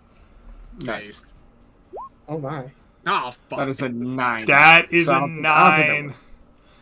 The creature shakes its head, listening briefly, and goes, "I submit to no puny morsels." And it cannot attack you on its back. You are secure. It thinks about it for a moment and decides, if I can't kill the king, I kill his knight, and he will make attacks at Brickstone. The first, with its mighty bite, it will try to chomp your arm off, also Full Metal Alchemist style. With a 17. At disadvantage. At disadvantage. Oh, disadvantage. This is his first attack. It's been a long time, but you are correct. My brain forgot. He attempts once more. Failing! Oh, he does not take your arm off with his bite, but he still gets 2 more attacks. As he then, enraged, swipes at you with his claws. The first with a 9, he cannot hit. The second... Oh, here it comes. With a 13! No! He is unable to strike you. He realizes that he might be in trouble. And his movement this turn is to fly off. He beats his wings and begins to take off and fly. He will leave your threatened zone. I'm going to have to attach you to him real quick. Mr. Brickstone, would you like to make an attack? I have a bargain for you. Oh, I love bargains. Greg, there is this thing you have that allows a person to negate a critical hit by breaking their shield. Can I break my shield by striking it in the face and negating its movement as though I was grappling it? No. The shield breaking mechanic is like utilizing the maximum effectiveness of the shield. In this case, I won't let you do that. I will, however, allow you to grapple it with the aid of Small Man, if he so desires. Small Man is secure on his back, safe, no problem, but he has a grappling hook and a rope. If he were to put himself in danger, he could throw you the rope so that you could grapple it. I will absolutely do so. All right.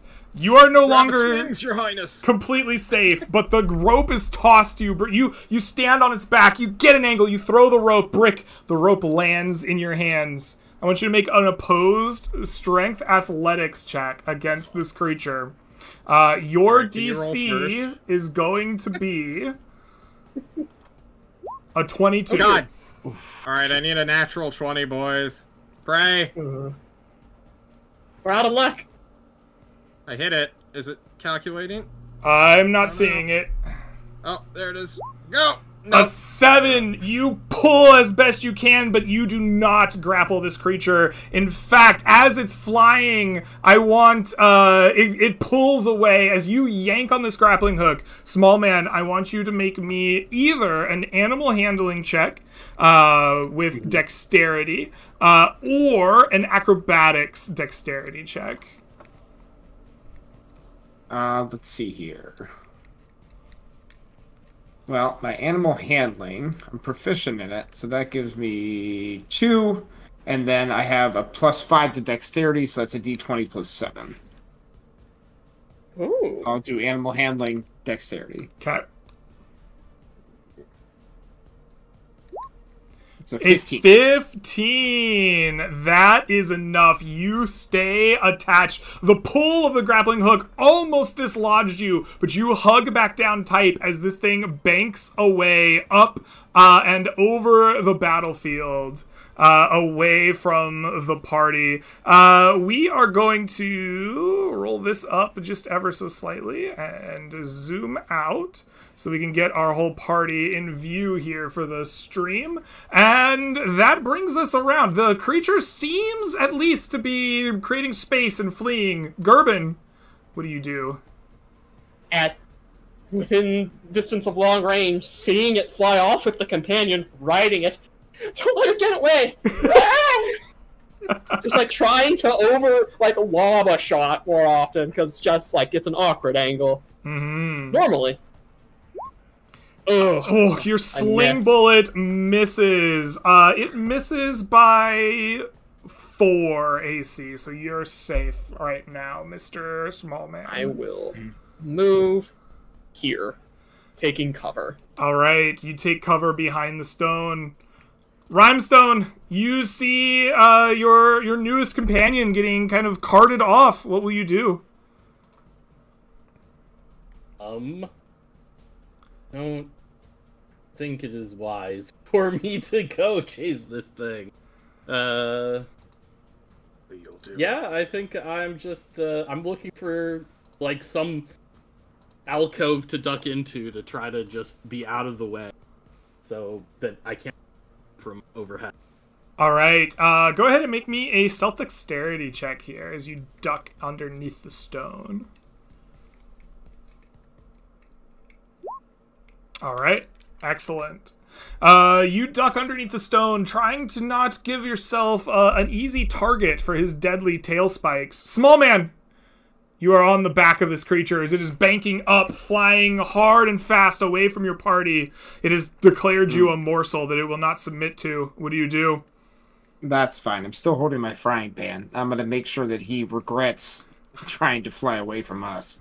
I don't think I can use an offhand attack here because I'm kind of holding on with my offhand. Yeah, you gave up your secure position, so yeah, you have to kind of remain mounted.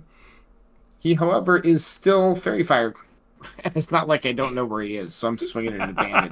That's a 19. A 19 hits for sure. For 7 more points of damage. All right.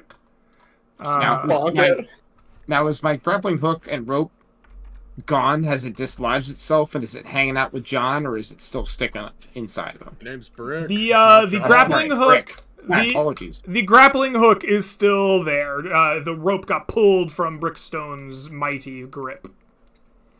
I'll remember that for next turn. All right. Okay, that's my turn. I can't move. I'm on top of it. Excellent. Brickstone, it comes back around to you. What will you do? Can I move like so and see it still? Like how high up is it? It is flying up at enough of an angle. You can definitely still see it despite the elevation delineated on the map there. I love delineating elevation, Greg. That's my trigger phrase. We're gonna shoot it with a sling. All right. At 19. A 19 hits. Or more, damn it! I'm with you, my king. Keep fighting. Be not a coward. Always. All right, you bring it even further down. Your sling wounding the creature as it banks up and away. Your shouts make it pause for a moment as it feels the sting of your arrow or your sling bullet, and it gets to go next. The creature swishes its mighty tail once more in your direction, Brickstone. A tail spike comes flying towards you at Mach speed with a That's gonna do it. 22. The creature makes its first hit on an attack, like 13 attacks into the combat. Please take 7 piercing damage from the tail spike. I'm at 2 health. Let's do it. We all got right. this, guys. The second tail spike comes your way with a 21. That one brings me to 0. That one brings you to 0. That won't bring you to double your. No. Yeah. You need like. It has one more attack left, and it's going to forego its tail spike to make its attack as a tail like sweep. It like scrapes its spiked tail across its back, attempting to dislodge you, small man. I want you to make me a dexterity animal handling check or a dexterity acrobatics check to retain your positioning on this creature. Your DC will be, a 23. Ooh, that's going to be hard. Let me make sure I'm calculating this correctly. Okay. I have proficiency in animal handling, so that's 2, dexterity, bonus of 5, so it's 1d20 plus 7. Correct. That's what I rolled last time. I thought it was right, but then I panicked. All right, we're going to roll. We roll a 15. All right. It smacks you off your perch. It doesn't deal damage with its tail spike, but you are now falling. Hey, Greg, Yes, sir. I hate interrupting you while you're narrating, but one of those ranged attacks technically be at disadvantage? No, because it is far too big to be disadvantaged by that small man on its back. It is a large-sized creature that this small-sized creature is riding. Its tail is unencumbered by him. Okay. Just felt like calling it out for Fair. Mega. Fair. Good old Mega. Small man. Yes. I want you to roll me 3d6 falling damage as it peels away. Can I attempt to grab the rope on my way down? I will absolutely let you attempt to grab the rope that's dangling there on the way down. This feels like a sleight of hand check. Definitely dex. Okay. All right, I will try to grab the rope. You 19. succeed, absolutely. Instead of taking 3d6 falling damage, you grab the end of the rope as it lurches and, like, jiggles your arm, and it begins to fly away 50 feet at a time. 10, 15, 20, 25, 30, 35, 40, 45, 50. It is at the edge of the map. Your friend is dangling by a rope underneath the creature as it is flying away as fast as it can take you. But I will allow one more round of actions before it disappears from combat. Gerben, it is your turn next. As you see this, what do you do? From the left of the rock, Gerben spots the the Manticore shooting a volley of spikes down towards Brickstone. He turns to the right, sees Brickstone impaled on the ground, calling out behind him to the dwarf. Brickstone's impaled, are you a healer? I'm going to... Oh, goodness. Seeing small man hanging on a rope. The things I do. He will go up 25 feet, still within long-distance range of his sling of 120 feet. I think that's a good line of sight. Mm-hmm. Go ahead and give me that swing. You are not at disadvantage because it is still fairy fired. This be a perfect time. A 14 is just a miss. Your slingshot goes wide of the mark as its banking flight just was slightly misjudged by your toss. Falls prone. That's my turn. Rhymestone! It comes to you. What will you do? I will. You're the stone man is injured. I will get within 60 feet of him. I will... Mechanically, I am casting Healing Word as cracks in his stone just are filled with ice. Mm-hmm. And his consciousness is back. All right, you fill the stone construct you've gotten to know so well over the night with the healing chill of your icy call. Brick, your eyes open. Your body once again feels the cool touch of life, and you are no longer bleeding out or stoning out. I don't know what your body does, but there we have it. Is that the end of your turn, Rhymestone? I will take the dodge action. A good choice. Nice. Truly a good choice. With that, it comes all the way back to Small Man the Wise. You are clinging to a rope, dangling beneath this manticore as it flies up and away. What will you do? How close am I to the rocks below me, Greg? He is flying up as much as he is far away. Roll me a d6.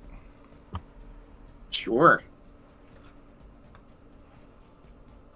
He seems to be, like, climbing up because this, like, particular hill is quite high. You are only 10 feet above the ground. I'm holding an 8-foot rope. That's fantastic. I would like to look in front of me, scan the terrain, and look for a spot to try to plant my feet, push them into the ground, and drag down in an attempt to disrupt his flight and pull him to the ground. And I will put myself in whatever danger you deem necessary to do so. RKO. RKO. Okay, so here's the thing. The hill is like climbing, it's climbing. You're gonna see a rock coming into view. You prep yourself. You're gonna slam into this at like the full speed that he's going. It's gonna hurt a lot. Yeah, you plant your feet and you may attempt to grapple him and halt his flight. If you fail, you are going to take 50 feet. Which is the flight speed of the creature, of falling damage as you are slammed into the rock. If you are successful, you are going to take half of that. We're going to have you do 30 feet of falling damage as you're slammed into the rock. But you will, on a success, drag this creature down and prevent its turn. Okay, I will take that gamble. I'm going to attempt the grapple. Is that a strength check? Yes, that is a strength athletics check. Oh my gosh, that's wonderful. That I roll at advantage because I'm raging. Oh my goodness. Absolutely. That's That is a God. 26. I do not believe it can beat a 26. It does not. You slam your feet into the hillside. A shockwave runs through the canyon as rocks fall around you. Your legs buckle and bend and break. Roll me 3d6 damage. You got it. 9. You take 9 points of falling damage, or like slamming into the stones damage. Bludgeoning, right?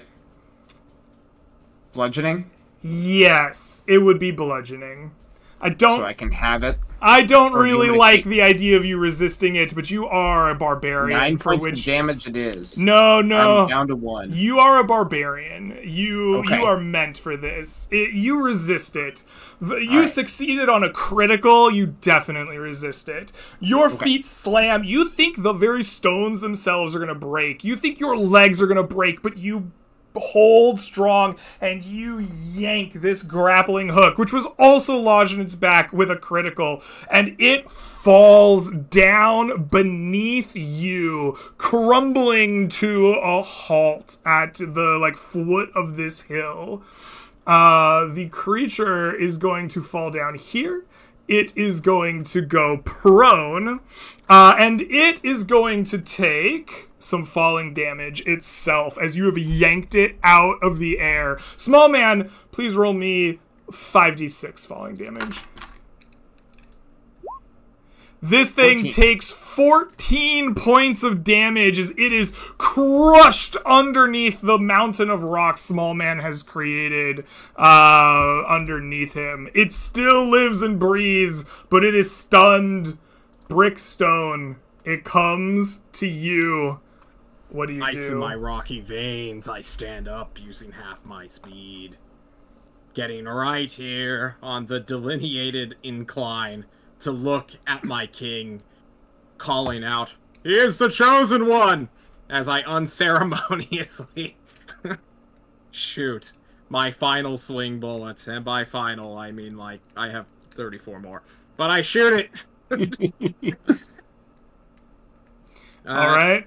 7, I miss. You And then- miss, unable to take the kill. I can't help you further, my lord. But then I inhale air as I second wind as a fighter. Nice. I'm breathing in the chemical sky. Which is 1d10 plus 1. You nice. see the manticore is lying in the debris. It's stunned. It shakes its head off. It barely is able to stand up from being prone as it stretches out its legs. It looks above you, small man. You see fear, true fear running through its evil eyes. But before anything can happen, Gerbin, it is your initiative. You see this heroic effort to fell the beast. What do you do? Unfortunately, this delineated elevation is preventing line of sight. Gervin will rush with his stealth, unable to get a good point of view. He will go here and take the hide action. All right, go ahead and make me turn. a stealth dexterity check as you do. 20. A 20. Beautiful. You duck behind that rock as the battle is nearing its end. Rhymestone, you are perched beneath some stones yourself, having healed your companion. What do you do?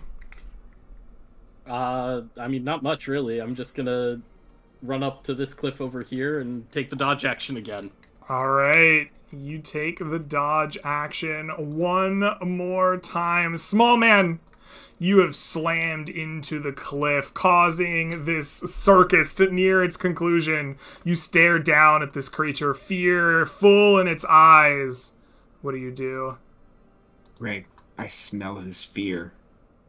You do. And I launch myself, jumping up in the air, pulling not one, but 2 hands onto my frying pan, and attempt to bring down the killing blow upon its head. Absolutely. He is prone? It And stood also up from fairy prone, fired. but it is fairy fired, so you still get advantage. 13 will not do it. It will not. It is grown wise in its old age. It knows well the tricks adventurers pull, and it baits you into this diving attack and then jumps away from you. It fell out of the sky some distance beneath you, and you just made a diving attack at it. I want you to make me an acrobatics dexterity check as you tumble and the distance after the failed attack.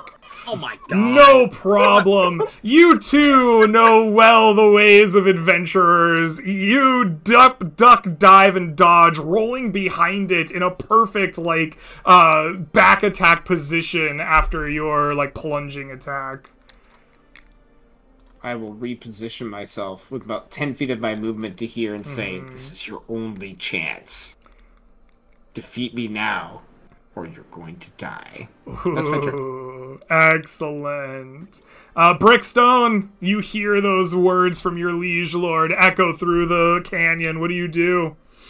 I rush forward my 30 feet of movement, just 5 shy of where I want to be. To T-pose and give my king a better shadow. Unfortunately, I must sling it ignobly. One day, I might get a pole arm, but for now. Sling for a 24. The 24 hits. For 7 points of bludgeoning damage. Brickstone, describe to me how your sling bullet fells the beast of the Tarnished Hills. One eye is already punctured out of this creature's skull by my king or the assassin who is somewhere behind me. I lost track. Honestly, I thought he fled. But the second rock, maybe it's from the same bullet that Brick picked up on the way up. But he runs forward, and rather than using it as a sling stone, he just hurls it, almost snapping his elbow as he gives the old baseball curveball to it.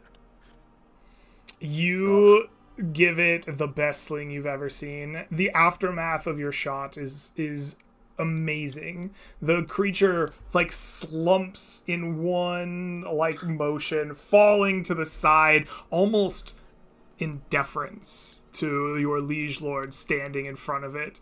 His heaving chest finally slows and no longer draws breath. The mightiest beast, the ruler of the skies of the Tarnished Hills, lies dead at your feet.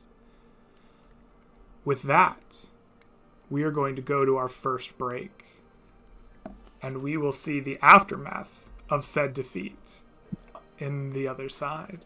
See you all very soon.